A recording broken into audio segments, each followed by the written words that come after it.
not okay. Right, and on that note, let's start recording. Woo! Woo, let's go. Oh, I'll stop eating my dinner.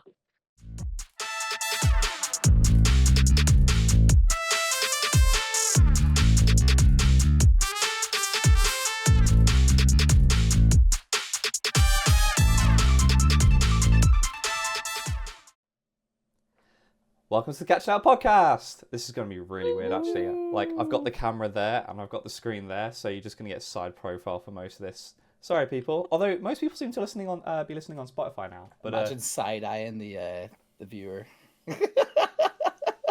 Oh God. Nope. But welcome. Oh god, it's like the Point Brothers. Have you seen them? Where they're just like, oh yeah, we'll definitely save some money and not get some coffee. Record 10 seconds for a tangent. Yep, we're so good at that. But welcome to the Catch Now podcast. Thank you for waiting to listen to us on our foam review of the World of Dodgeball Championship, which was quite a long time ago now. We're in October and it was in August, so time flies. Oh, Yeah, we're definitely on it and aware. But hey, here we are, using our first monthly booked slot to record a podcast. Look at us go. We've actually organised something. Yeah, big win. Definitely wasn't meant to record this a whole week ago. No, absolutely not. Absolutely not. But here we are. Fake news. Yeah, definitely. So welcome to the Catch Now podcast. And this time, again, World Championships. And joined by the wonderful Emily Busby and Colin Malone. Oh, pronounce it right. Malin. I don't know how to do it, mate. I'm English. I could see as soon as you said my last name and you were like, oh no, I'm Yes. not going to say Colin's last Yes. name. Yes. To the bit. Absolutely Yep. Full send. Let's go. So, yeah, let's start off with a bit of dodgy news, if there is much dodgy news. Actually, there is. We have a new friend in the space of podcasting. Most people don't announce their friends on a podcast. But Colin, we don't have friends. Don't bring me into this. Yeah, so we there's another dodgeball podcast out there. If you haven't heard of it, it's Everything Dodgeball. If you listen to us and you're not listening to that, then I don't really know what you're doing, to be honest, because Stefan actually knows what he's talking about.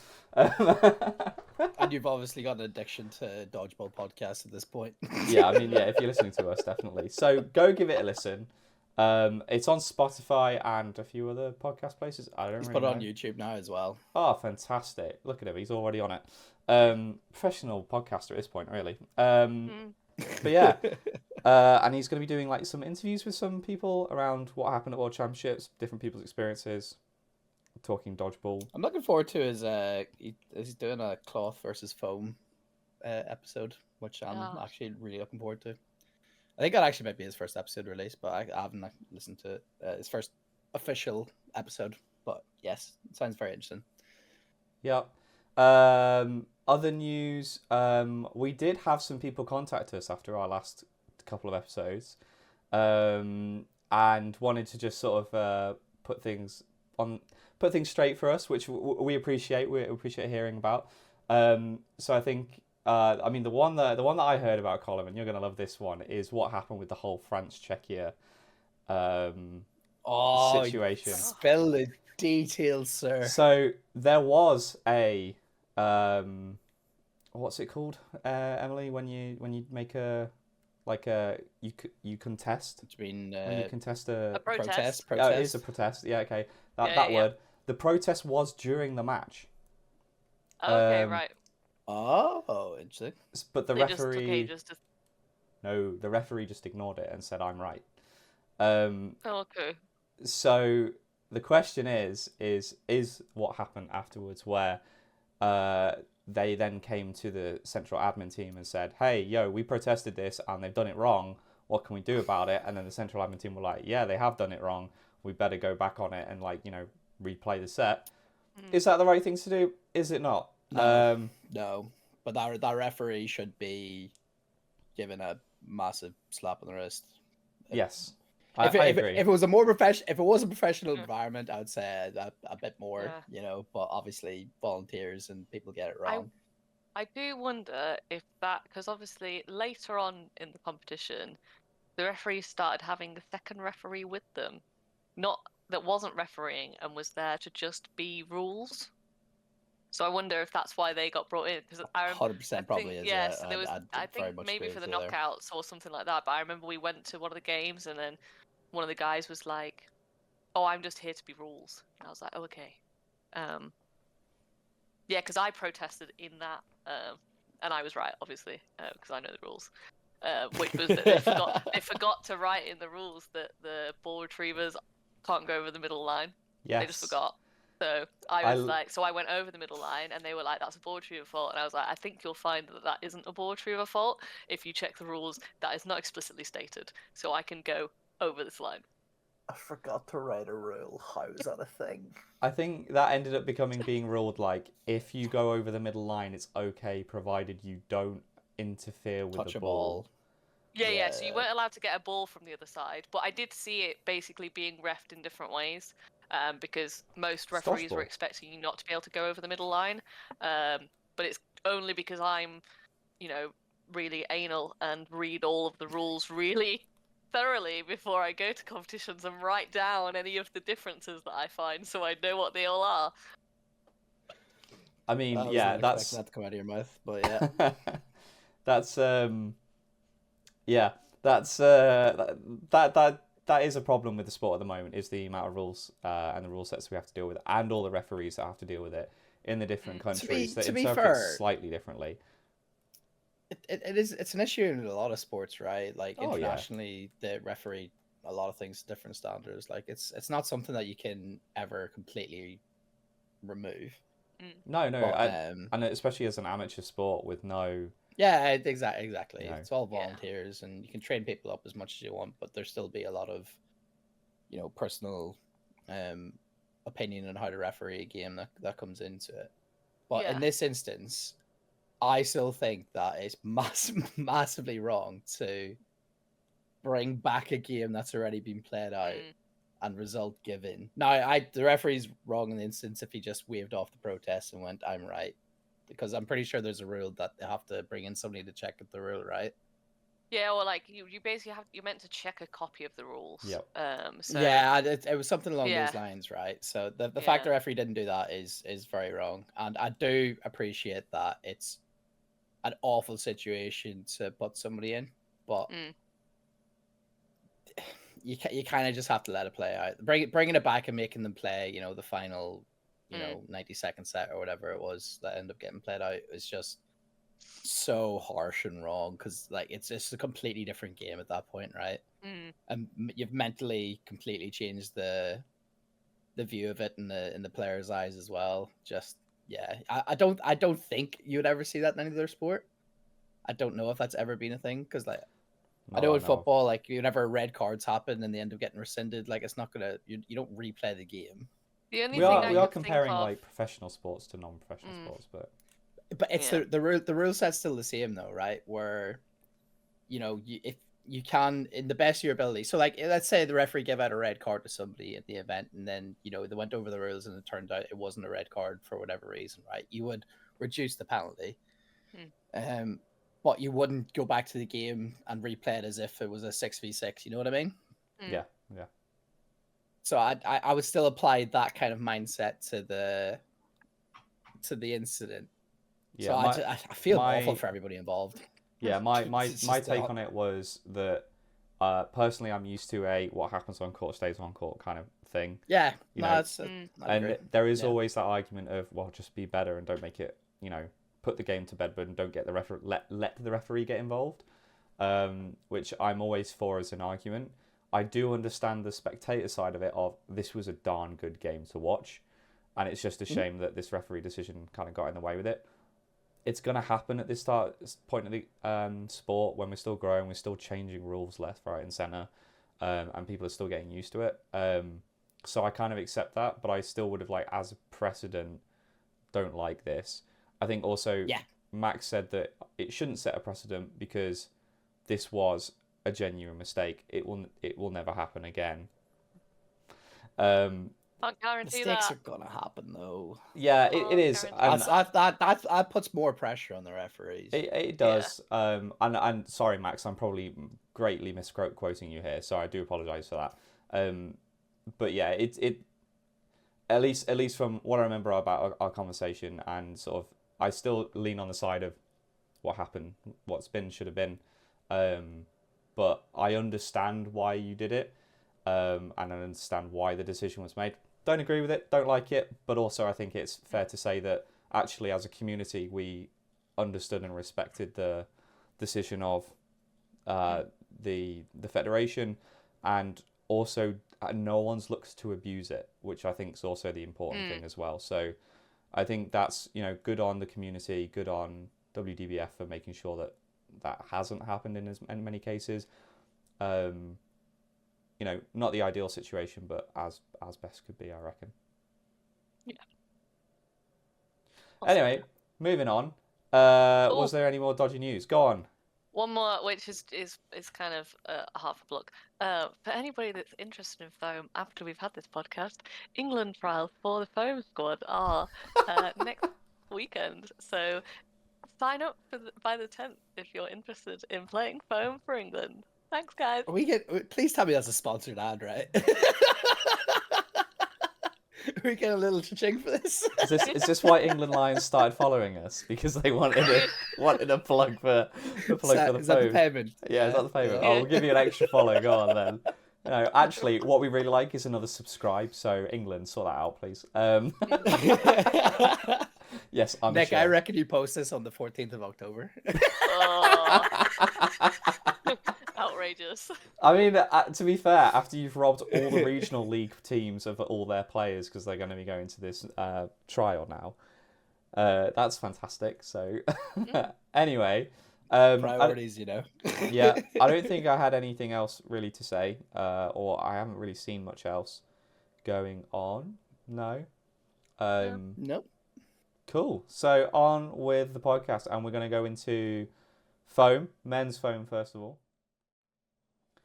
Into the group stages. So for our audio listeners, this is the part where we all really enjoy because I get to recite everything that we see on the screen. So Pool 8 had Malaysia topping out the group with 10 points, England in second on 8 after their incredible match at the beginning of the whole tournament, and that was broadcasted on the centre stage. New Zealand third, Ivory Coast fourth, Spain fifth, and Denmark sixth. All decreasing number of wins. And then Pool B, USA top, Italy second, Argentina third, Colombia fourth, Germany fifth. Pool C, Australia first, Mexico, Austria, and Czechia all tied, but Mexico finishing out on second, Austria third, and Czechia fourth, and then Republic of Ireland finishing fifth. And finally, Pool D, Canada finishing top, Hong Kong second, Wales third. Good job, Wales, that was really impressive. Sweden fourth, and Switzerland fifth.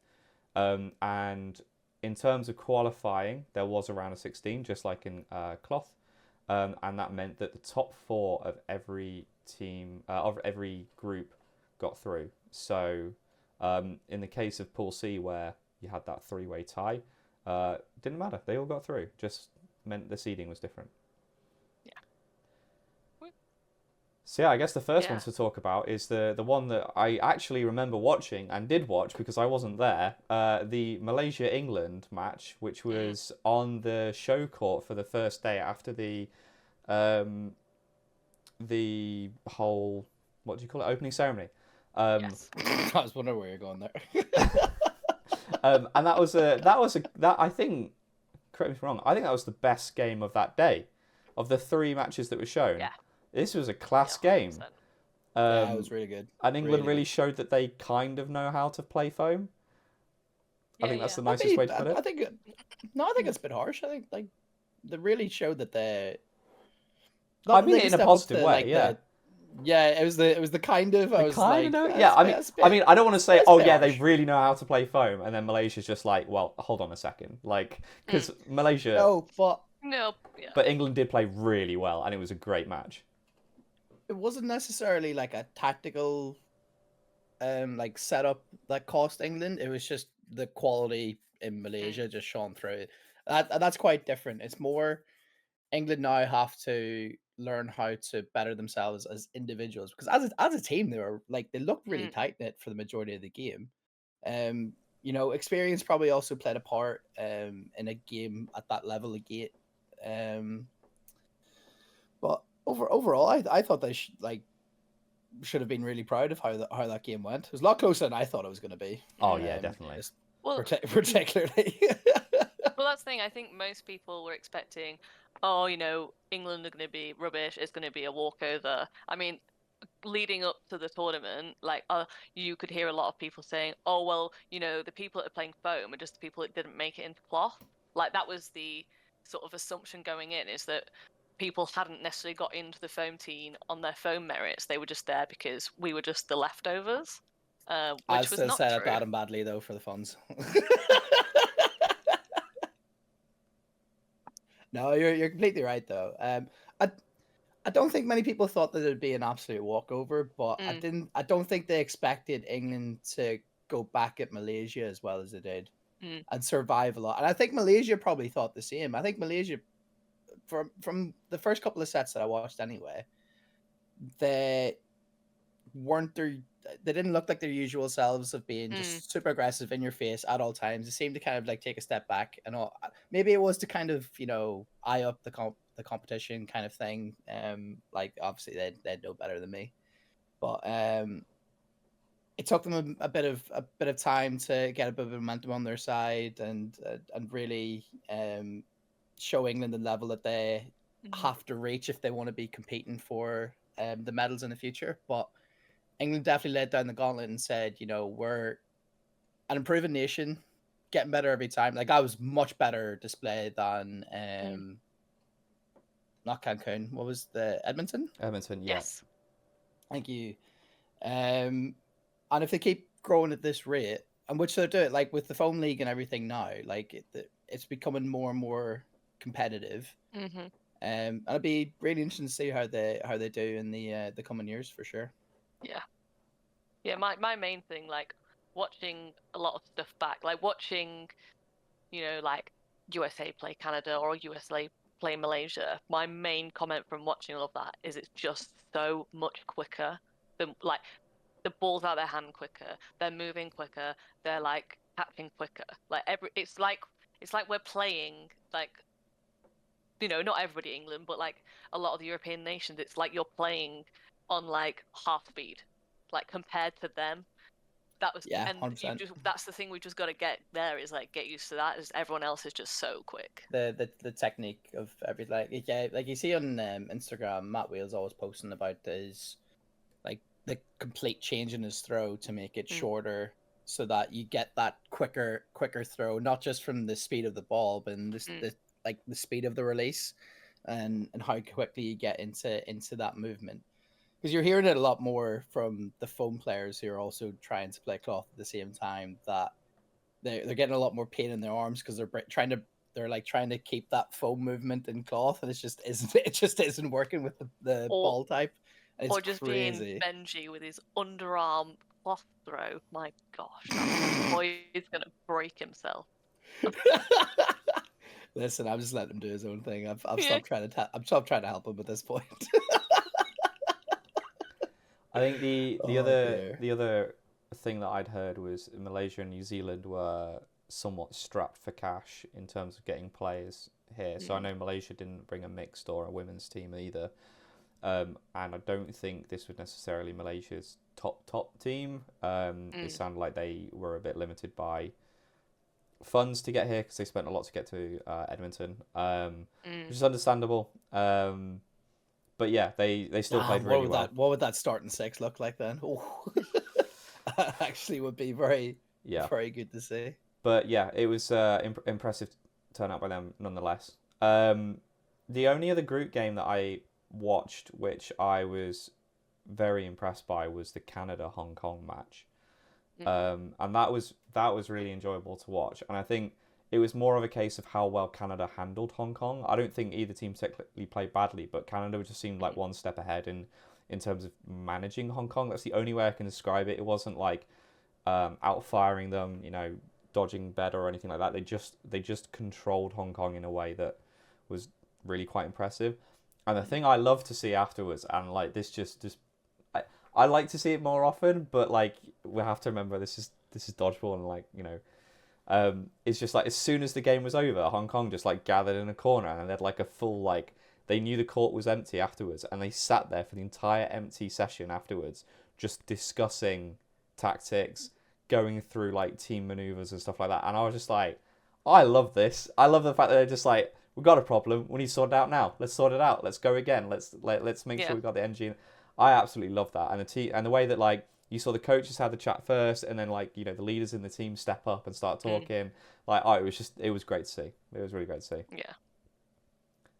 Yeah, I mean, looking at the groups, like nothing really surprised me. Like in terms of like the rankings in the various groups, I think everyone is about where I would have expected them ahead of time. So it was less. It was less like the cloth. There was a few ones where it was like, oh, that team's done better than expected. That team's done worse than expected. I think this was exactly where I could have probably said everyone would have been at the start of the tournament, really.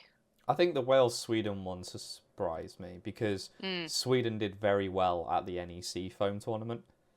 So I thought Sweden might do a little bit better, and that Wales like I've never had a foam team. This is their first time, and they just sort of walked in, had a bunch of players go, yeah, we'll play foam, and they did pretty well. Beating Switzerland and Sweden. So I think that one surprised me. I also think it didn't completely surprise me, but I'm impressed by Italy above Argentina. Now, I know this is the foam version of Italy, not the AIDB one, but Argentina were a good team, and they were very well organised, and I thought they played throughout men's, women's and mixed. They had solid teams and really played well. So I know Italy are also a formidable team, but I just wasn't expecting them to be as high as that, and like being able to get that win over Argentina, I just thought it was really impressive. Yeah, I mean the score was fairly close, 6-4, which is a close game for foam, really. So probably just like a few things either way. But I didn't actually manage to watch that one. It's kind of disgusting. Just going back to the... So I was just gonna say, it is kind of disgusting when you think about like set difference in foam being like 1 point, and then like you see Malaysia on plus 85. You're like, yeah. There were cloth results that weren't that high, like. Yeah. Anyway, sorry. Yeah, no, I was just going to go back to the Wales thing. The thing you have to remember about Wales is they do actually have players that played foam as part of GB at Edmonton. That's the thing that most people forget. They're like, oh, well, Wales have never had a foam team, and it was kind of like a lot of people with just given the choice to come, but there were a couple of players that they had. So like Tom Carlton and Tim Day both played foam in Edmonton. They didn't play exclusively foam at this, but basically they were allowed to, they had negotiations that they could play some of like a half of a game, one of them each time. So they did kind of have that, and they were also with the team, so they had a bit of the tactics and sort of like strategy from them. Yeah. I mean, it's still impressive even with that. Like, Austria and Czechia played well as well. Like Czechia got some good wins. I don't think they played a foam meet before. Not that I'm aware of. I know Austria have, but I don't think Czechia have. And Czechia looked like a reasonably, they looked like they knew what they were doing. But obviously, Mexico and Australia. I mean, Australia especially, like they. Yeah, we'll get onto them later. But yeah, no, it was fun watching them. I think the Austrian mixed. I think we sat down and watched a game of the Austrian men's, didn't we? At one point only. Yes, we did. Yes, we did. Yeah. It was interesting team. A very tall team for foam, I think, for dodgeball. So. Yeah. But yeah, no, I don't really have much else to say. Shall we go on to knockouts? Yeah.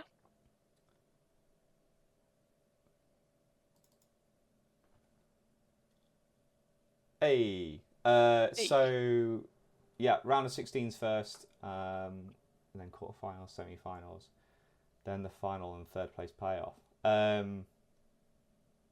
Yes, I think it was the England-Austria game we watched, wasn't it? I'm pretty sure it was that one that we watched. Yes, it was. Yeah. Which was just kind of like an edgy first half, and then England kind of sorted it out in the second half, didn't they? Yeah. So yeah, I think that's all they really say about that match.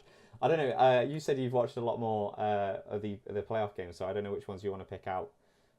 Yeah, I mean, unfortunately, like none of them were really close. Like, and in particular, like if you look at everyone that got through to the semi-finals, they didn't have any close games really. Like Canada, Hong Kong in the quarterfinals was the closest. But They'd obviously they also already played played each each other other in in the groups. groups. Yeah. Yeah. But you would say like if you were like thinking about the foam nations and kind of like the top tier, like you'd really say like USA, Canada, Australia, Malaysia, and Hong Kong as like just like a step below. So that's not necessarily that surprising. Um, but yeah, I mean I rewatched the Austria England game even though I watched it at the time. That was interesting. I watched the Wales Hong Kong game, which was fairly sad. Uh, but yeah, I think it was one of those things. Like a lot of the games where you were watching the European nation usually playing against like one of the big hitters, you could just see like they knew they knew what to do. They just couldn't execute it quickly enough. Like they were like they would throw and then be almost hit before they even like registered that the ball had left their hand and stuff like that. I think the most interesting one, which unfortunately I didn't actually watch, is the fact that then when Argentina and Italy replayed each other, Argentina beat Italy. Yes. That was a loud game. Yeah. It was very loud. There was a lot of water cartons being smashed against handrails. Wow. Yeah, no, I definitely feel like in foam more so than in cloth, it was more of a case of where did you get drawn if you can get into the quarterfinals? Like either you got put against someone who was going to be in the semis, or you got put against someone who you're going to be fighting for to get demolished by that team that's going to be in the semis, which is kind of what happened in most cases. You know, New Zealand, Mexico being a 4-3 win to New Zealand, 5-3 win from Argentina and Italy, being two very close round of 16 games, only for it to be 11-3 defeat for New Zealand and an 8-4 defeat for Argentina in the quarterfinals. I think that it kind of shows where the sport is at the moment, and that is there is a huge rift from those kind of like the haves and have-nots really of experience and competition lifetime versus those that are still getting into it. And you know you've got people like England breaking in and Argentina making the game against Australia was a bit close, but yeah that 14-1 Malaysia England scoreline was not that friendly to look at. Yeah, and then I watched the USA Canada semi-final, which on looking at it, it doesn't look like it's a good game, but it actually really was. Like the first half was so close between the two, and Canada were making some amazing plays, and it was really close at half time, and then basically come the second half is USA just took it, and they just like some of the stuff USA were doing in the first half wasn't quite pulling off, but by the second half just sorted out completely. So they just then ran away with it. And then I didn't manage to watch the Australia-Malaysia game, but the commentators for the USA-Canada game were commenting on what was happening on the other one, and that was really close the whole way through by all accounts. So it should actually be a good game to watch should you get round to watching it, but which I did not. Yes, 2 months after the World Championships have happened and me not having watched any more foam games, I will definitely watch them in the future. Yeah. I mean, I'd Listen, love like, to. if there's somebody that's going to get bored enough to start watching random games from a few months ago, it'd be okay, you. all right. Thanks for calling me out on that one. 100%, mate. I'm here for you. I've got your back. Cheers. And then we get on to the final, USA with Malaysia, which was a interesting game to watch. I think Mm. is the way to put it, because it was the first game on the dock of the 6 games in the final on the final day, and we were Mm. treated to some absolute belters, like some like to get the crowd going. This was definitely one that was interesting to watch, and um, definitely felt in the room you could feel the tension of the match, of Mm. everyone just sort of like holding their breath watching it, because it was close all the way to the end. I think it was tied at half time, if I remember correctly, Mm. and then it was literally like the last set or two that USA managed to just win. I don't think they Mm. managed to put the game to bed necessarily. I think it was down to pretty much the end, right? Mm. Um, Yeah, it was like Malaysia could have won the last set to. No, it did go to overtime. Did it go? No, it can't go on to overtime. No, it didn't. didn't go Because it to would no have blocking. been. It was the mixed. It was mixed that Yes. went to no block. Yeah. So I think Malaysia basically needed to win the last set to take it to 5-5 to get an overtime set, but they didn't win that, so it Oh ended up yeah, being 6-4. absolutely. Yeah, it absolutely fell Yeah. apart for them, didn't it? Yeah. Yeah. Well, like for me, like I was watching it, and like the main thing for me is that like USA in the first half weren't making the same amount of catches, but they were going for them. And then the second half, they basically got their eye in, and then they made every single catch pretty much that they went for, including some absolutely outrageous ones that no one should have been able to make. Like, and then I was just like, because for me, thinking about it, if I have a player that has dropped a few catches, I'll probably tell them to stop. I'd be like, you know what? It's not your day. Stop going for those catches because it's just not working out for you. And it's just the fact that they just, I mean, they must do it all the time because it happened in the Canada game as well. That they just go, oh well, we'll get there eventually, Yeah, and catching's it doesn't definitely actually. it's definitely a confidence thing, isn't it? Like, Yeah. if you let it get to you that you're not catching and you're stubborn enough to want to keep going, then you Mm. might be of the type of stubbornness that it gets in your head and it's really annoyed that you keep dropping them, in which case you're going to keep dropping them. But sometimes Mm. you're just like, right, going to put it the next one behind me, and then you just look for the next catch because you Yeah. know what your ability is. You're just stubborn enough to Mm. know that you will eventually get there. So I think it depends on the persona and what's going on. But yeah, definitely seem to pick up for them. Yeah. What are you grimacing at, Yeah. Colum? No. Keeping his mouth shut. Yeah, okay. If I speak, I'm in big trouble. Yeah, and no, it was an interesting game all the way through. I think I guess the elephant in the room is some of the comments that have been made on social media afterwards, especially around people taking their outs. Mm.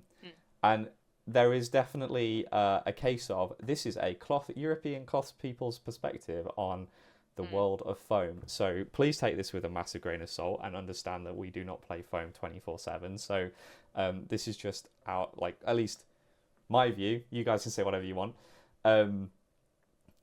So my personal opinion is both teams are as bad as each other, but kind of it's the rules kind of set this up in the first place. Like, I don't necessarily blame the players or the teams. I think there needs to be some changes in the rules. Like, finger blocking seems to be the most controversial thing that people seem to be stubborn enough not to review, even though we kind of seem to all, like, in cloth it works fine in terms of we know where your hand is and we know Mm. where your arm is, and we don't kind of like have an issue with it. I don't see why it wouldn't happen in foam. You Mm. can kind of see how a bounce is different off a ball or, like, around your hand, like, because it's mostly ball still, versus dying off your arm, like, you're still getting hit. And then on top of that, because of some of the rules of, like, you're not out until the ball hits the floor, things like that. I think it used to be, they don't have it anymore, but it used to be you had to make sure your feet were on the ground if you're going to make a catch. It's not secured until you make a catch. Very NFL type rules. But I think all of that means that the referees and the line refs have an awful lot to look at on court other than the lines themselves. And I think my biggest frustration watching was how many line faults you were seeing everywhere.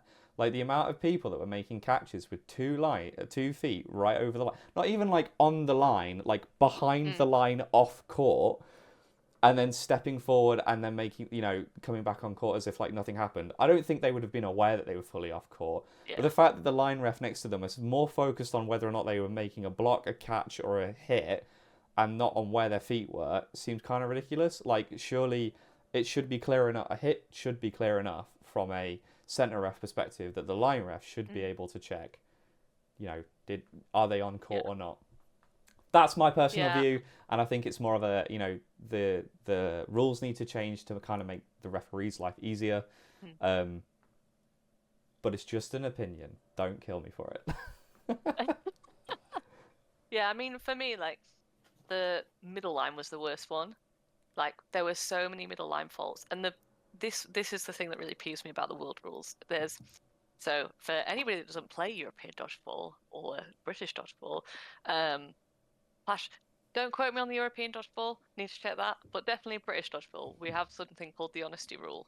So basically, if it turns out that you weren't out because actually the ball bounced but you thought it didn't, or a player was already out before they threw the ball and hit you, the referee is allowed to bring you back on court. Now, the reason that's good is because it encourages people to take their outs, because you'll be like, oh, well, but if it turns out I was wrong, the referee can bring me back. So I'll take the hit, even if I think that maybe somebody stepped on a line, but it's fine because somebody else will sort that out. And there was actually 2 occasions in this final. So there was one occasion where one of the USA players stood on the middle line, hit a Malaysian player. He was fully out before he released the ball. Now the Malaysian player actually took the hit, was like, right, cool, I got hit. Got to the outbox. The USA player was then called out for a middle line fault before release. So, but they couldn't bring that Malaysian player back in. Now in the second half, or later on in the game, a Malaysian player stood on the middle line before release. However, the USA player stayed on court until the referee's decision was made, therefore he could stay because he refused to walk off court.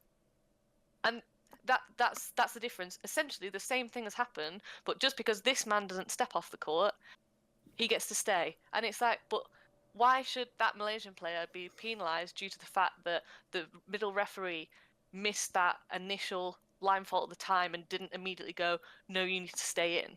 Like, I just feel like having that honesty rule, it really encourages people to take their outs, because they know that if there has been an error or a mistake, they can come back. Because otherwise, you're basically going to go, well, unless the referee tells me to get off court, I'm not going to get off court, because if it turns out they were wrong, then I'm out anyway. Yeah, it lends itself to like a match that's dictated by the referees and less a free-flowing game.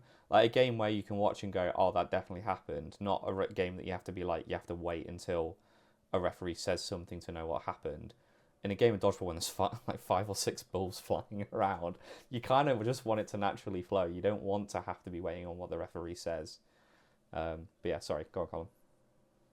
No, I was just going to say, the kind of takeaway from listening to all that is the need to find ways to help as you said, help the game flow, but also to help the referees not have to see every little bit that's happening at the one go. Like as you were talking about earlier on, Nick, like the finger blocking, you're making it difficult for the referees to have to like spot that identically on themselves.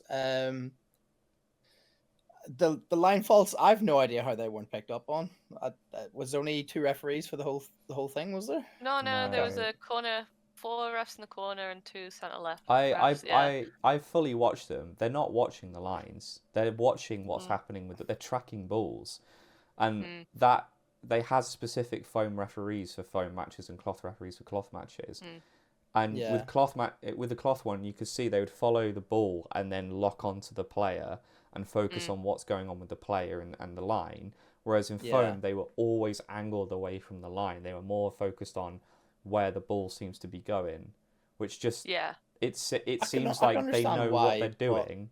Yeah, they know what they're doing because that's kind of what they have to do to try and help the centre ref. But the fact that they're in that position doesn't help the sport, if that makes sense. Yeah, because I noticed a lot that they were both watching the same side. The middle line refs were watching the same side, and it meant that stuff was being missed. Like, because like for me, reffing cloth and how I ref foam in the UK is that I ref to my left and I watch the players put down their foot and release the ball, and I don't look over to that side until I'm sure nothing else is going to happen here, because I trust that my other centre ref and the 2-line refs down that side have got that side covered. Because otherwise, if you're trying to switch over to look over there to see where that ball that they've thrown's got to, if there's a ball that comes back or anything like that, you've missed it. So you've got to you can't watch both sides. Like, you just can't. And again, everyone might hate British dodgeball rules because they're really lengthy, but the flow diagram that they have for how you referee stuff is really helpful, and it really sets out how exactly you do things, and we just don't have that at the world level, and it doesn't seem to be words that I'm looking for. Not everybody does the same thing, basically. Yeah. It's an interesting one because as we've kind of discussed before, amateur sport, it's still growing, still a lot of growth that needs to kind of be done, and it's when do you start to focus on that level of direction's not the word I'm looking for, but at what point do you go, we've done enough to the game itself that we need to start looking at how to help those who are controlling the game, which essentially, well, that's what the referee's doing, right? Is making those decisions so that you can create a fair, free-flowing game, which is that's what you want. And what I think from, at least from a BD level, I can say that happens the majority of the time. That you don't have as many stoppages as you kind of would at other levels. From my experience anyway. But yeah, anything that can help with that is always going to be, I think there's welcomed. There's, to me, when formulating rules for a sport, there has to be an element of intuition with how it works. Like in NFL there's been the argument, in rugby there's been the argument of like, if it looks like it's a try and you're having to go to video review for it, if it feels like a try, it's probably a try. If it feels like a high tackle, it's probably a high tackle. If it feels like a catch in NFL, it's probably a catch. And you want people to be reffing off that instinct. Like, if someone looks like they got hit, sod's law is they probably got hit. But if the rule says that, fingers and balls and stuff are like, okay, not okay, then that instinct kind of goes out the window. Like, it's not as intuitive. And I think that's kind of what we need to lean towards. Like, dodgeball is a sport that was built in a playground which kids of 5 years old can play. We shouldn't be, if we want them to get into the sport and we want to be like that, then they need to be able to just go, yeah, like, let's not cause a fight on the playground. Let's just be like, yeah, they got hit. Yeah, okay, sorry, I'm out. Like, it, common sense has to come in at some point. Anyway, enough on the rules. Let's move on. We love going into those kind of things. Final placements then. Champions, the United States of America. Second place, Malaysia. Australia, third.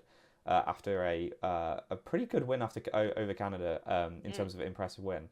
Canada 4th, Hong Kong 5th, England 6th, New Zealand 7th, Argentina 8th, Mexico 9th. I won't go through the rest. You can look for the graphics yourselves. But yeah, so from memory, it was Malaysia who won back in Edmonton. And I think they beat Australia, right? Yes. So this is a big step up for Malaysia beating Australia again, but then in the semi-finals, and then USA beating Malaysia in the finals. So slightly easier route, I guess, for America to get to the final, and maybe it's a bit of a type on type battle where America do a bit better than against Malaysia. Against Canada than they do other teams, but yeah. Interesting set of results, but good final in the end, I think.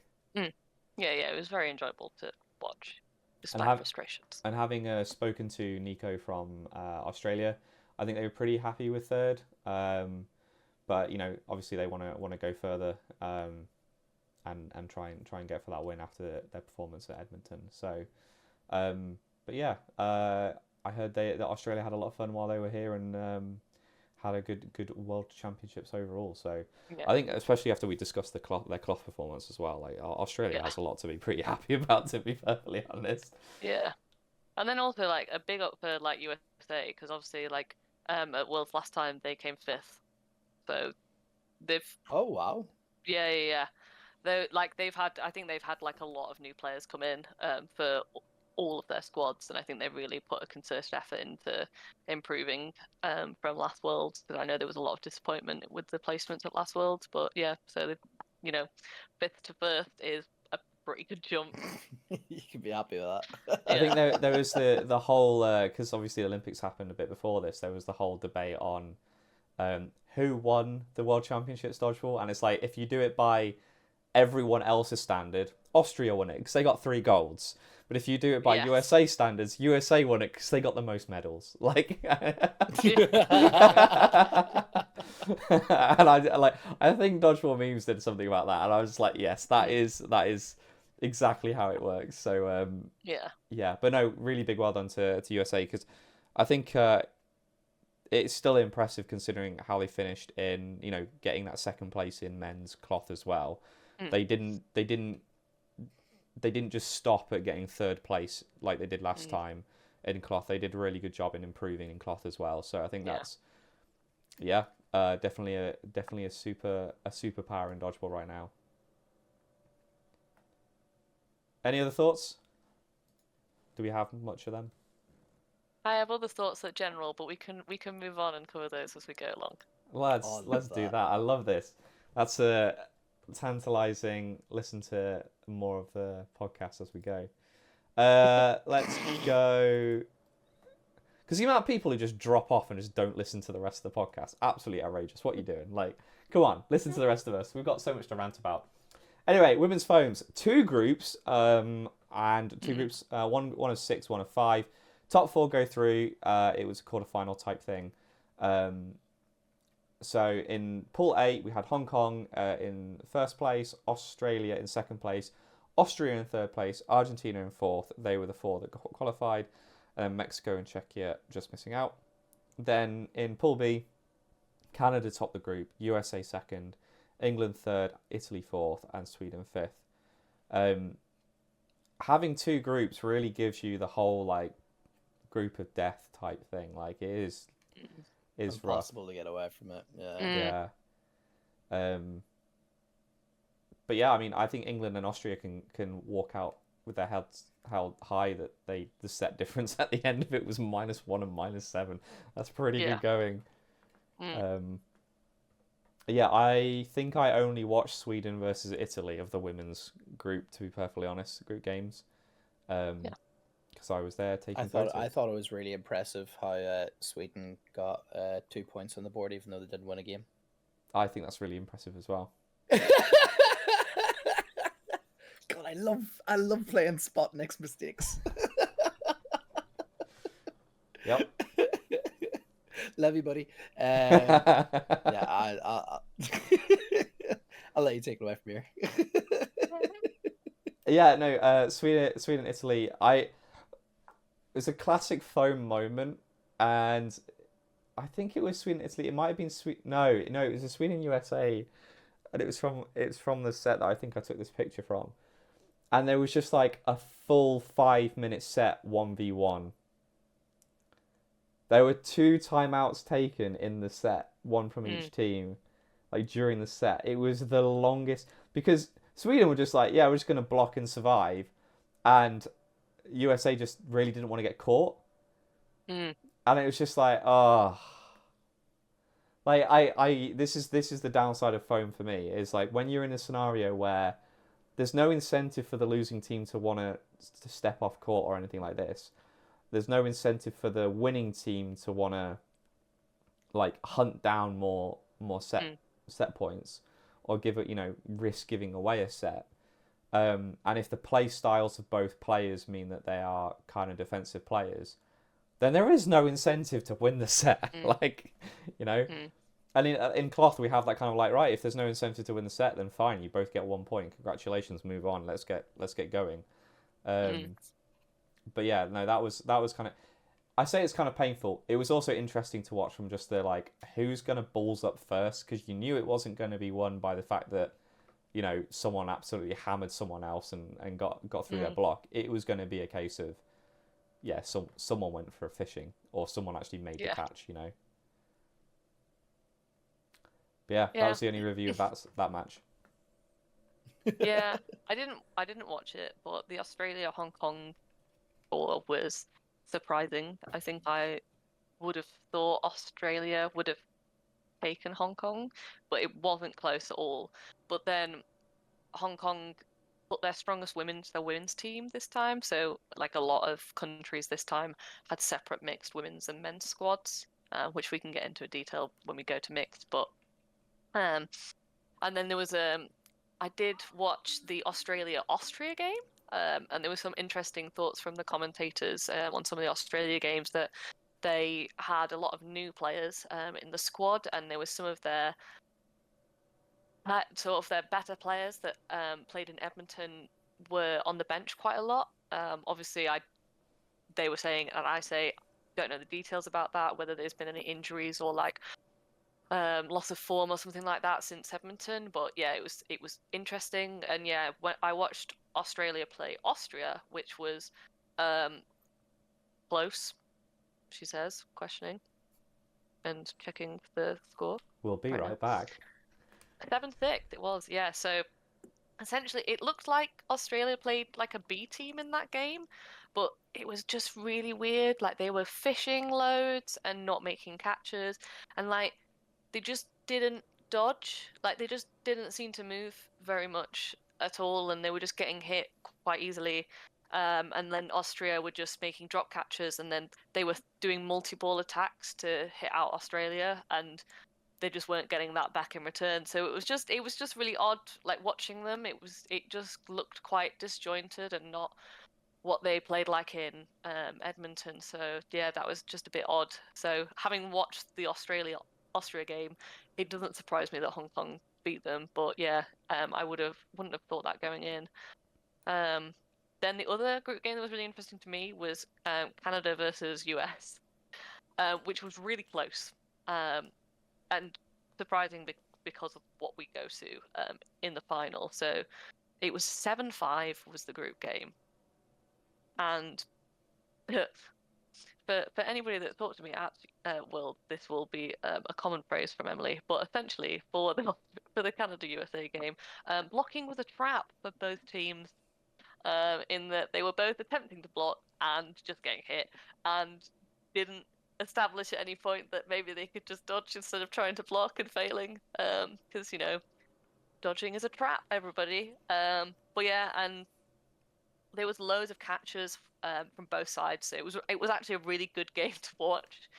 But it like because everyone was going for catches again, there wasn't a lot of movement. There was a lot of like static play because people were just going for catches, and mostly just USA just stuck more catches in the second half compared to Canada, even though Canada did ultimately win it. But yeah, that was a really good game. But yeah, otherwise there wasn't really anything else that I saw that was that close and necessarily unexpected. Yeah. The saying that you want to put on a shirt, can I interest you in a lateral? Yes, that's my actual one. Yeah. Bit Housebury coaching, going to an online shop near you whenever Emily actually gets around to making those. Did like that when we talked about it. Yeah, like well, I'll put the playoff up. I'm gonna talk about it here.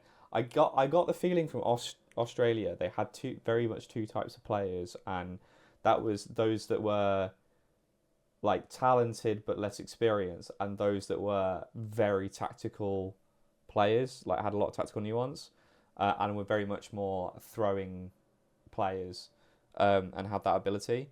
So it was definitely an interesting one watching Australia and the women's team. I didn't really know where they were going to go from game to game, set to set, really, because they made quite a few subs as well. So yeah. Anyway, quarterfinals. I'll go through them quickly because there weren't that many. 16-0 Canada versus Italy. Australia 6-4 against Austria. USA 12-0 against England, and Hong Kong 11-0 against Argentina. Nothing really to review about them other than Australia and Austria being closer in fact, meaning the opposition actually won a set than any of the other matches. But that led to a Canada-Australia semi-final and a Hong Kong-USA semi-final. And both of them were decided by 1 point. Yeah. They were both really close. Which is so interesting when you see how lopsided the final result was. So it's 10-1 Canada taking the win. And then even the third playoff was like 10-3 Hong Kong. Like, it wasn't, like, the fact that Canada, who beat Australia and won by 1 set, smashed USA, who beat Hong Kong by 1 set, and Hong Kong smash Australia. Like, make it make sense. It does, like, that circle of results does not math. That is a Penrose steps of results. Like, it's just wild. And really, Australia took the brunt of that. Yeah. But yeah, I don't really have anything to say about these finals because the Canada-USA one was so impressively dominant from Canada. Like, I don't really have anything to say. It was just wow.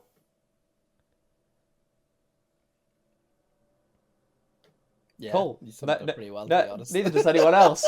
Right. Yeah. I mean, for me, like, USA, like, compared to that group game, which was really close, USA, it was like there was a different team on court. Like, the players were wearing the same shirts with the same names on them, but essentially it was like they had a different team. And the main thing is they didn't stick any of their catches, basically, like a couple of them. But they were essentially relying on that from the group game because that's what really sorted them out in that group game. And as soon as they didn't make those catches, it was like they didn't know what to do. Like, they didn't have a plan B. If plan A doesn't work, there was no plan B. And then, they gave away ball possession, I think, because Canada were making catches, so then they were throwing more balls to stop Canada from catching, but then they weren't hitting, and then they were just giving them all the ball possession. And it just, basically, it looked a lot like USA were panicking, essentially, a lot. But, interesting point, USA should have won the second set, but they didn't. The last Canada player in line faulted, and it was missed by all the referees. So that should have been a set to USA, and that would have taken it to 1-1 after the second set, and I think that would have made a much different game potentially if it was, rather than being 2-0 down, like 1-1. It's a lot different how you play that, how the headspace is. I do remember me and Nick sitting on the side at the thing, and Nick will attest to this, me standing up on my chair being like, that was a line fault, how's everybody missed it? And it happened repeatedly. There was a number of middle line faults that just were completely missed, and like quite a few of them were at critical points of the game. So that was disappointing, because it could have been a different game potentially if those were all seen. But I mean, still fair play to Canada for like fully steamrolling ahead. Like, it was very impressive. I remember sitting there watching with you, and it was just, I think like 90% of the match, because Canada was so dominant, it was just like, how's that been missed? Like, how's this line fault not been called? How was that a block? Was that hit? Like, that was far more the conversation than going, whoa, look how tactically impressive Canada just did that, and like, wow, what a hit by Canada, or anything like that, or like, wow, how did USA not dodge the way out of that? Like, it didn't really feel like one of those games where you were sort of like discussing what was actually happening on court, more like what didn't happen on court. But yeah, I mean, still, again, got to give Canada their flowers. They did a really good job and winning that. And again, USA for getting to the final. Like, it's fair play to them for doing that. But I would say, like, it's, in terms of all the World Championship divisions we have, having two groups of 1 of 6 and 1 of 5, we really need to get more women into dodgeball and into foam dodgeball. Like, obviously cloth is a bit different, but you know what, actually, out of all the divisions, women's foam and women's cloth were the two ones that actually would have made sense if they hadn't have done this stupid ranking seeding to get into the round of 16. Both of them could have been Group 1 first place plays 4th place of Group B. Like, which is a shame, and probably a shame for those that played as well, because they ended up playing people they've already played. So, yeah, I know that it's one rule for all to make it fair, but also in this case, it probably wasn't fair. So, yeah, let's try and get more teams in, and let's see if we can get more sponsors for actual teams, so we can actually fund players going to dodgeball. That would be fantastic. But hey, we're podcasters, so we're allowed to dream in Fantasyland and imagine that funds and money will be a thing in dodgeball in the future. I mean, it's one of those things. Like, we talk about women in dodgeball, particularly in foam. Like, we only need to take the UK as an example. So, for those not involved in the foam league, so the foam league in England, it's essentially a mixed league because we don't have enough women playing foam for us to have a separate women's league. So you play 4 men, 2 women, so it's not properly mixed. It's just enough that we get women involved. But I know that there was a number of teams last year that really struggled with getting enough women to play. So sometimes we're just playing with 4 players.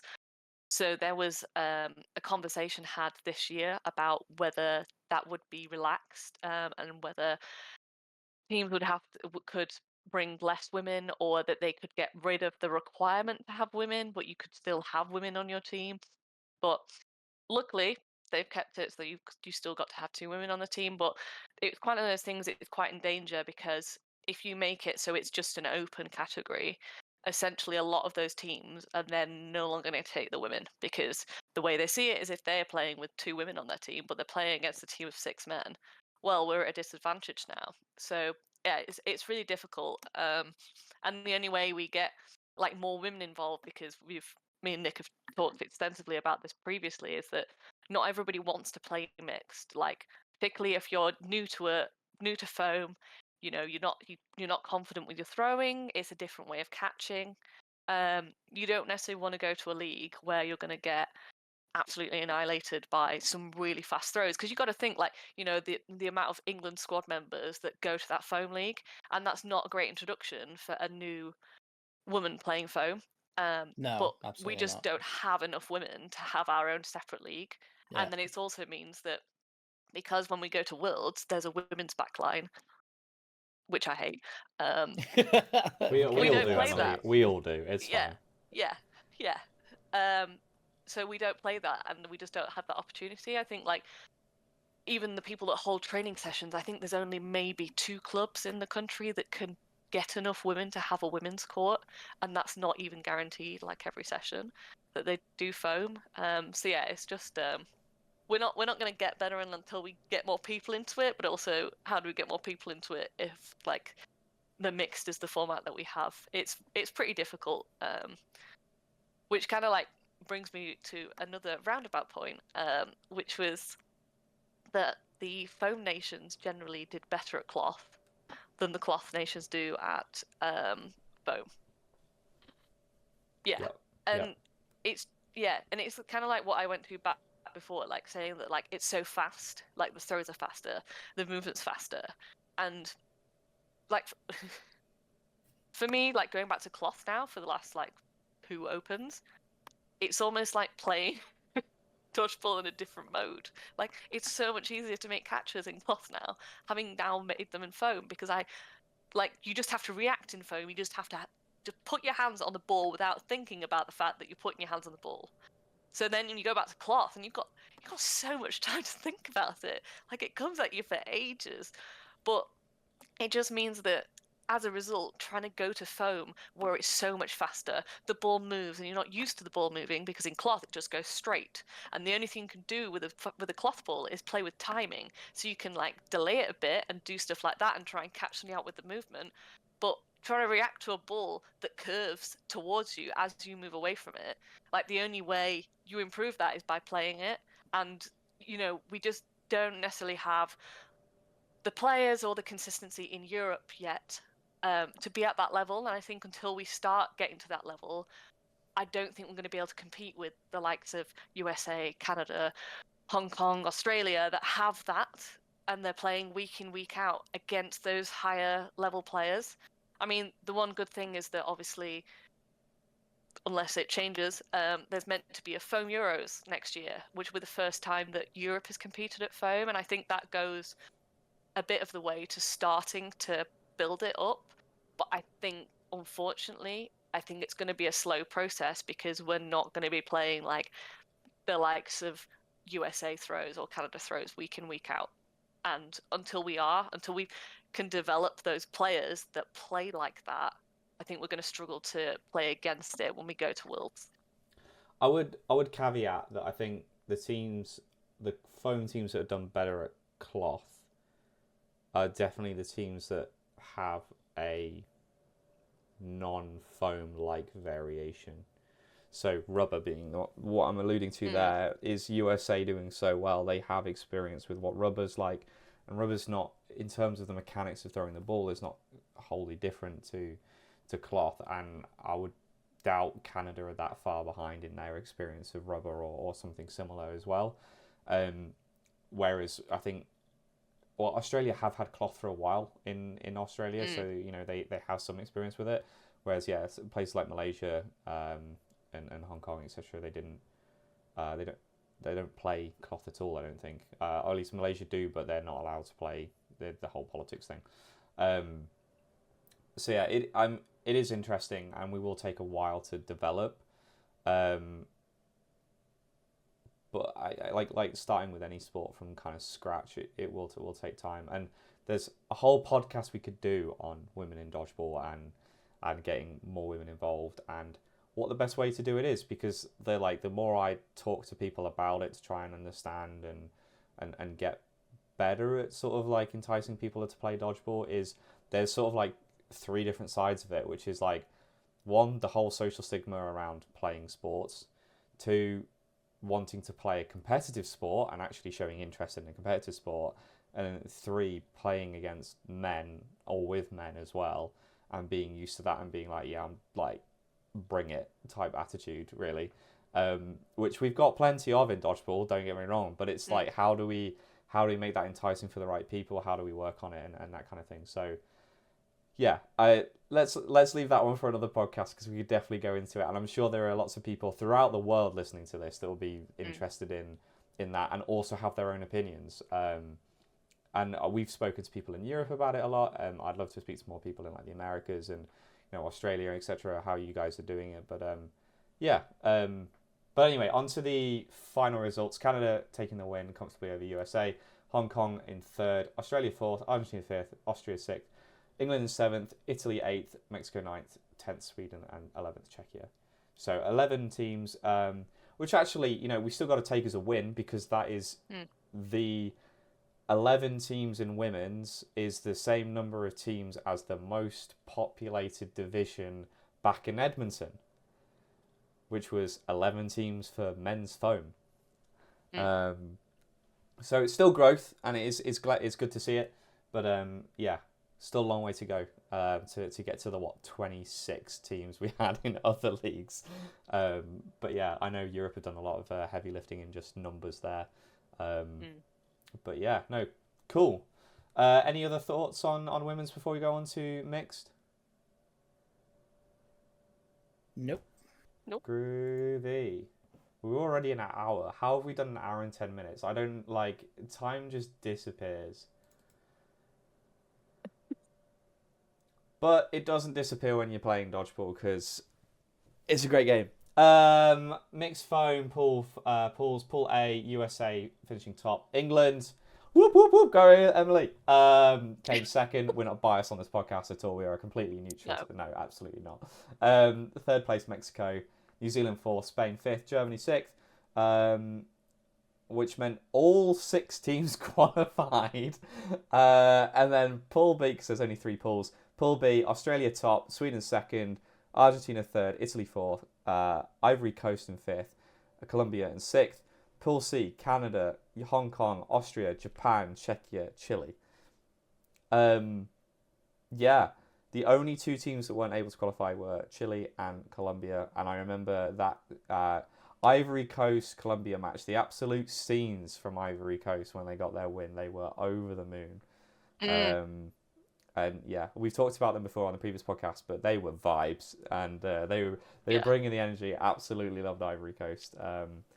So yeah, Their celebrations when they won a set were just amazing. so good, so good. Love The that. only thing on this one that I really wanted to mention was Japan. Seeing them come along, which was awesome. I know there was a plea for seeing if they could get a few more players before the whole event, but seeing them, they were a great team. It was really great to watch, and they were properly competitive as well. Some really, really good ability, good energy, and awesome kits, like just the wildest kits Yes. ever. Like this kind of smoky orange, fire, black and orange type kit. Fantastic, like 10 out of 10. Not something I would have gone, oh yeah, that's definitely a Japanese kit. No, but awesome, just awesome. And then, yeah, just like great to see them there. Glad that they could turn up, and boy did they play. So that was great to see as well. Yeah, that's about all I have to say on the groups, at least, because I wasn't able to see too much more of it. Yeah. I think for me, well, just one thing to point out for mixed foam. So for most of the countries, not all, most countries did a separate squad this time around. So I think a lot of foam teams found in Edmonton, it was quite difficult to have members split across the single gender and the mixed squads because the schedule was so tight and there were so many games. You know, sometimes you could be playing like 4 or 5 games a day if you were playing in both squads. So instead, a lot of teams basically split it. So you had separate teams. So I know that USA did it, we did it, Australia did it, Canada did it, Hong Kong did it. New Zealand did it as well, and I think also Italy, and then I think everybody else just kind of had a mixture. But that was really interesting to see because that's not something we've ever seen in cloth format. Well, we see it a little bit in terms of like we'll have separate mixed squads, but they're for development use. Whereas this was we're having a separate mixed squad to win, which is a completely different way that we've done it before, which I felt was really interesting, and it it goes a small way towards making mixed like its real own individual playstyle with specialized players, which is really exciting because I love mixed and I love playing it, and it is different. You can't just take men's dodgeball and women's dodgeball and go, oh yeah, smush it together, that's mixed. Not how it works. So that was really exciting for me, and like boy did it work. Like those mixed teams, like across the board, were amazing, exciting. Again, might be a bit biased because I played mixed, but I just loved all of them. In terms of games, like um, just to toot my own horn, England beating Mexico, I think maybe slightly unexpected. But yeah, that was a very good game. Sweden getting second, like Yes. I don't think I would have seen Sweden coming second in that group. Like, great. I mean, that group was a bit insane because everyone kind of lost to everyone, if I remember correctly. Yeah, so just to go through the points, Australia were undefeated, but then Sweden won 3, drew 1, lost 1. Argentina won 3, lost 2. Italy won 2, drew 1, lost 2. So yeah, ended up with a 7-6-5 there with second to fourth place. But Yes. yeah, I think this goes into my comment about Sweden before, where I was kind of expecting, Sweden to be a bit better, and it's Italy coming higher in the men's than Sweden. But then this way around in the mix, Sweden went higher. Yeah, I guess it was just which was the stronger team of which country which ended up being played in that group. Yeah, because it was like Sweden beat Argentina by 1 set, and then drew to Italy. And then Italy lost to Argentina by 1 set. Wow. So yeah, so those three like in the middle of the table, like one small change in either of those games, and that's a completely different order. So yeah, so that I think is like one of the most interesting parts of that table, of those various tables, is those three in the middle that just essentially lost and drew to each other. That set difference for Sweden as well is wild. Yeah. Like having I -2. didn't even notice that. That's crazy. Having -2 and then Italy finishing 4th but on +22. Like, Yeah. yeah, that's kind of wild. But yeah, no, another division where Canada and Hong Kong are grouped together, and again Canada getting the best of Hong Kong, and also England and USA together. I think that was in another group, wasn't it? Yes.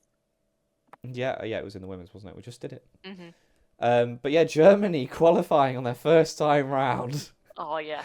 Unreal, isn't it? Yeah. What? Germany were so cool. They were so fun to play about, and they said so. Some of their players had played for 3 months before coming to World. 3 months. I was like, that is Takes insane. balls. And they were Never would saying, have "Oh, seen me even think about it in 3 months in the dodgeball. Jesus Christ. And they were pretty, like, to say they played like 3 months coming to a world champs, and they were like holding their own in sets as well, and it was just Yeah, like, wow, like, this is -34. impressive. -34. Like, yeah, that's such a good effort. We spoke a bit to them Madness. before we met, saw them in Worlds, and unfortunately I didn't get to go and say hi to any of them, but yeah, like, great to see them. Like, they, kind of turned up out of the blue. They haven't played at Euros, but they turned up for Cloth. They turned up for Foam. They were again a very vibey team. That having a cardboard cutout of David Hasselhoff as their vibes manager was just incredible. Yeah. Seeing them doing the dancing with the Dutch in the foam in Cloth as well was just, yeah, like, and their kit was just awesome. I really loved their kit. It was really cool. So yeah, no, 10 out of 10 for the Germans. And it was great to see them. Can't wait to see them in Ireland. Yeah. Yeah, and if they're that good after 3 months, what are they going to be like after they've actually played a year? Yeah. Imagine. Yeah.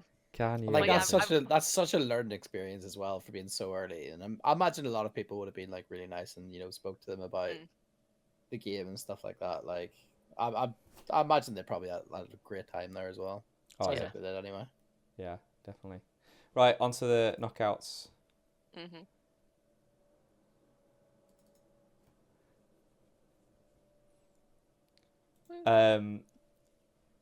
Again, kind of similar to the men's in terms of who was going to be in the quarterfinal to lose to the semi-final teams, and that was kind of true all the way around.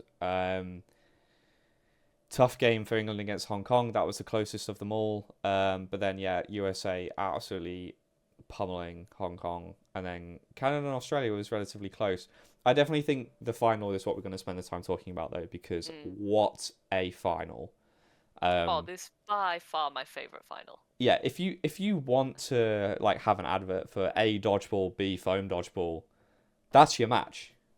Like, that was awesome. I mean, Cloth's had a fair few cracking finals in the last 2 years, but this foam final was electric. It was like, the amount of times I had to be like, Emily, explain the tactics here. What's going on? Why would they do this? What's going on? Like, why are they staying on court? Why are they not trying to finish this out so they don't go to sudden death? Like, what's going on? Explain to me this. Like, yeah, it was. Yeah. Do you want? Shall I share my analogy that I tried to Go on. do? Yeah. So, essentially, Cloth dodgeball, it's like normal dodgeball. It's like entry level dodgeball. So anyone can essentially go and watch Cloth, and it makes sense. It's like, once you know a little bit of the rules, you can watch it. It makes sense. Then you go to foam, and it's different, and it's like chess. It's like watching chess, but it's dodgeball, because it's all about the different moves. And then once you get down to like 2 players on this side and a few players on this side, it becomes so tactical, and like, it's all about who's going to make the mistake, who's going to blink first, essentially. And that's what, if you get really into it and really nerdy about it, that's what makes foam really interesting, is that bit where when it becomes like chess-like, and it becomes like attritional, is that you have to really get into it to get there. But when it's done like this game is, when it was really close, it's really interesting. When it's done in other games where it's not close, it's less interesting, because you kind of feel like you want the team that's maybe down, that's kind of like just seeing, like, eking out a set really, really slowly. You want them to do something because it's not close. They need to change something about it. And I think that's where it doesn't seem to work as well. But when it's close like this, it's so fascinating. And you can really see players having to think about, how am I going to make this play? How am I going to get this player out? How am I going to do this? How am I going to do that? I want to also shout out my favourite ref at Worlds, which is CJ and his bucket hat. Is that bucket hat? Yeah. It is such good vibes. It's literally the first thing in my notes. We love CJ. He's amazing. Oh, actually, talking about refs, sorry, one thing I did want to say. We didn't get to see Tunisia in the end, but Tunisia did send a referee. And that was quite cool to see. So shout out to the Tunisian ref that did make the effort to turn up. Nice. Even though that the team couldn't. But yeah, really cool to see. Yeah. Sorry, back to the final. Yeah. My one of my main points, which Nick will attest to while we're there, Morris playing for Canada. She's absolutely amazing. She is the only woman that plays consistently on the wing in mix. That is her wing. Is she the one that occasionally does the underarm throw? Yes. Yeah. Also, yeah, she can I have do no idea of her everything. name, but yeah. She can do everything, but though, the one that's consistently doing it. That's what I meant. Yeah. Oh, power. So, like that wing is hers. Like nobody pushes her off it. Like, and she's bloody good at it. Like, and no other mixed team has a woman that plays on the wing. Like, you might play occasionally on the wing when one of the men's gone out. And like you have like some teams where they do actually have a main thrower that is a woman. So like USA, like you have Ashley Cook that is like one of their really good throwers and often will go up as part of the three. The same for Italy. They had a really good female thrower who would go up to throw as part of the three rather than just sending the three men.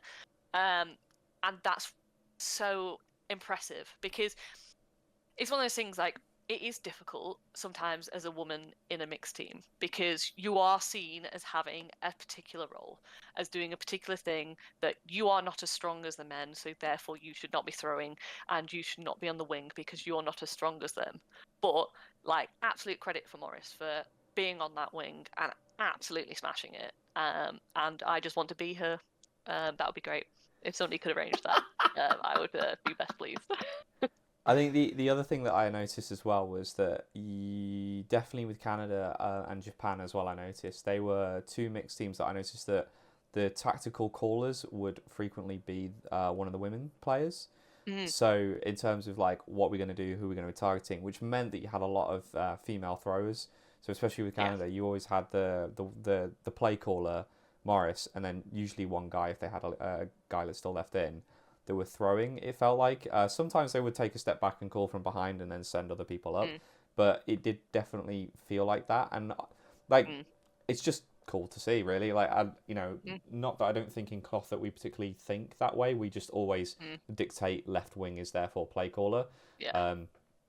Maybe there's room for that changing in cloth. It's just, I guess, habit that's come through from, like, university, etc. And it just always means that you know where you're looking to get your play calling for. You're not looking for a person, you're looking for a direction. But yeah, definitely in foam, or at least mixed foam, you saw that a bit more frequently where it was more important who was shot calling. Yeah. It was also the fact that a lot of the time, they call with hand signals.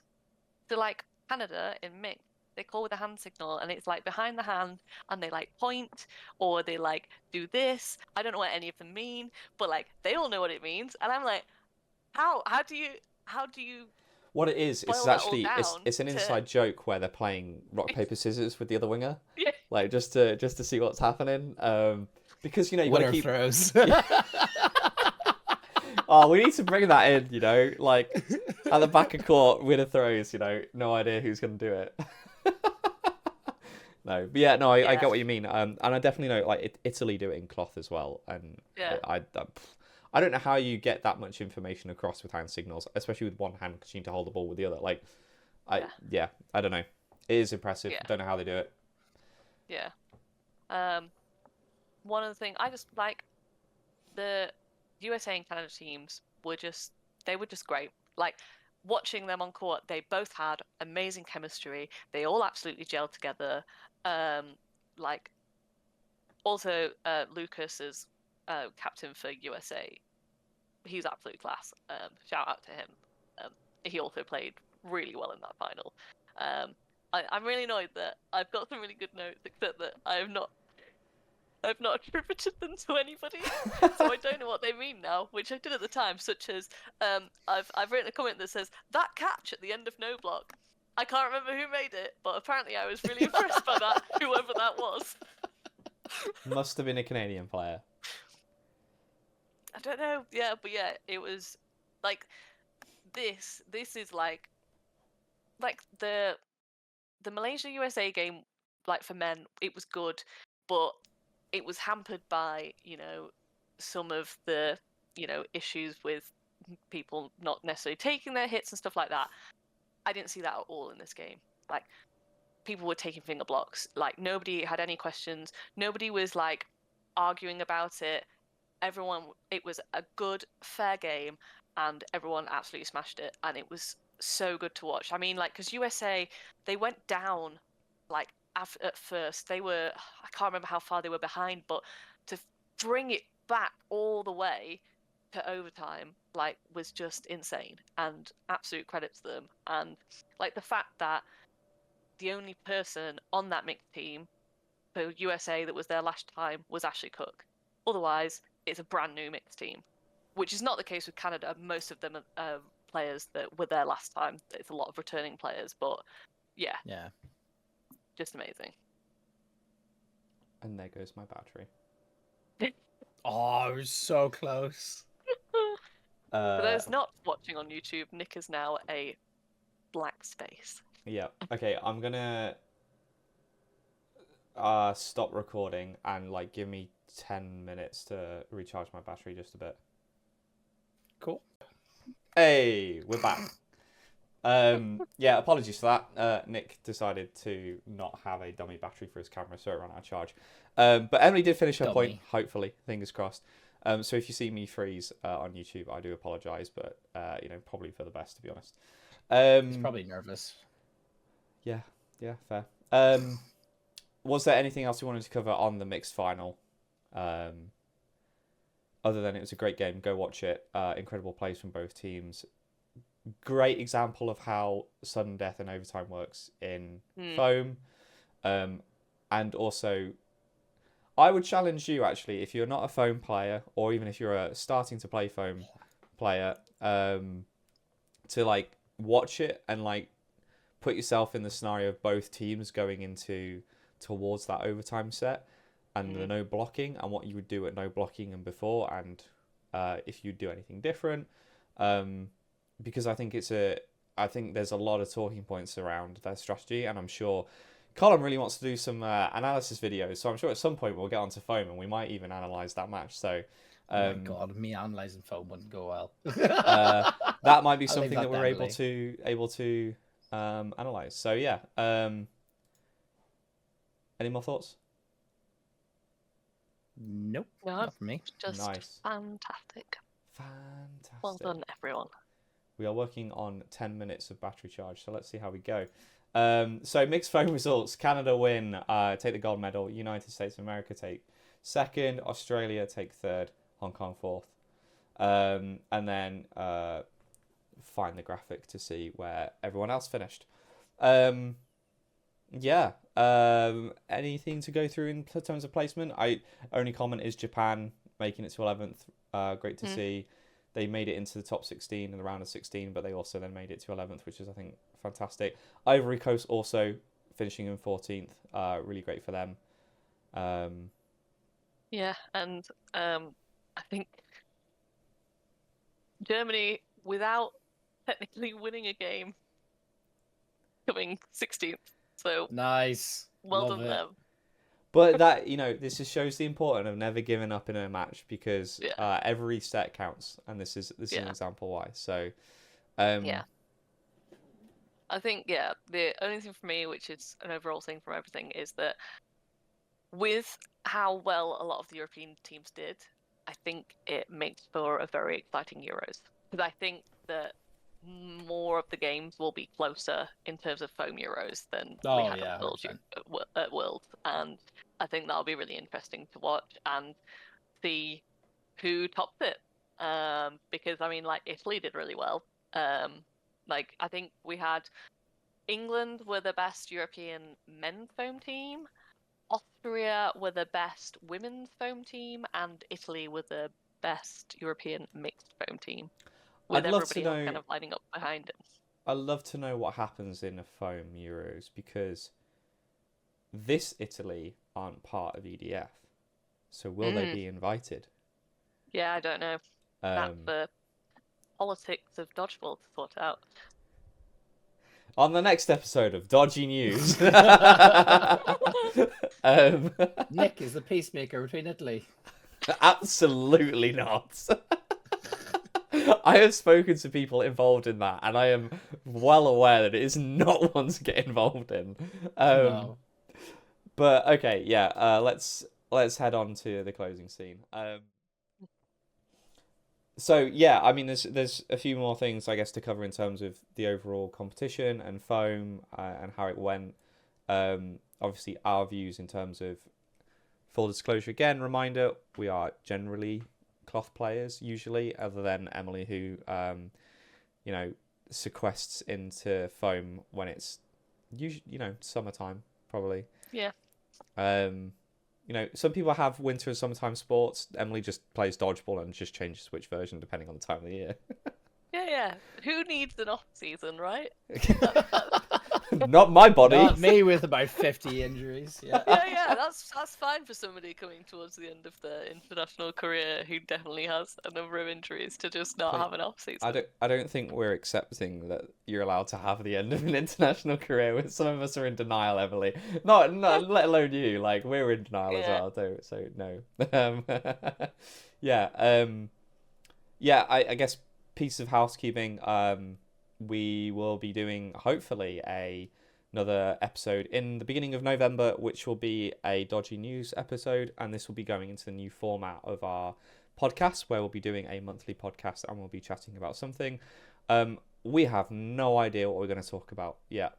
There's no agenda, there's no thoughts, there's no nothing It's almost like it's a month away.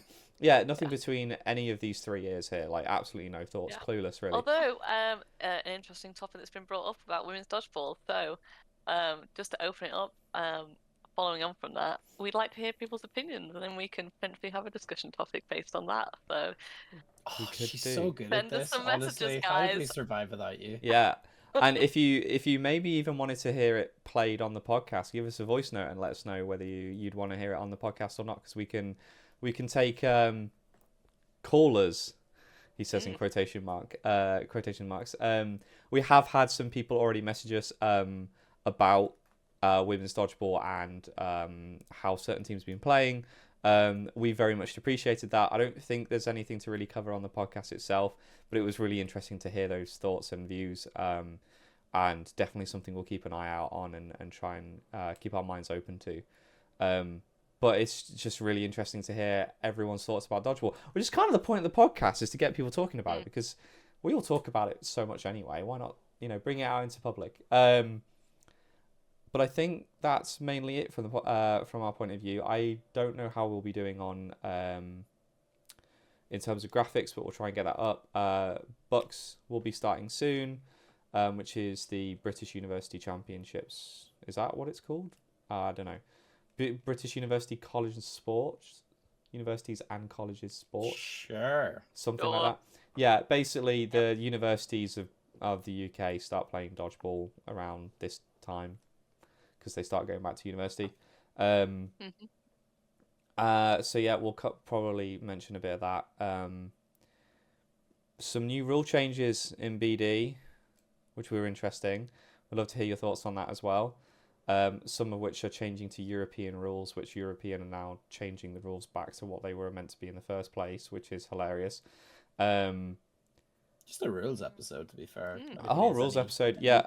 From a personal call, if you have any historical results of league tables for your country, please send them over to me, if that's okay, because I'd love to start making a database of all these results for all these countries, because I may be working on a little project in the background Yeah, Nick try and never do worked on something. loads of too many projects.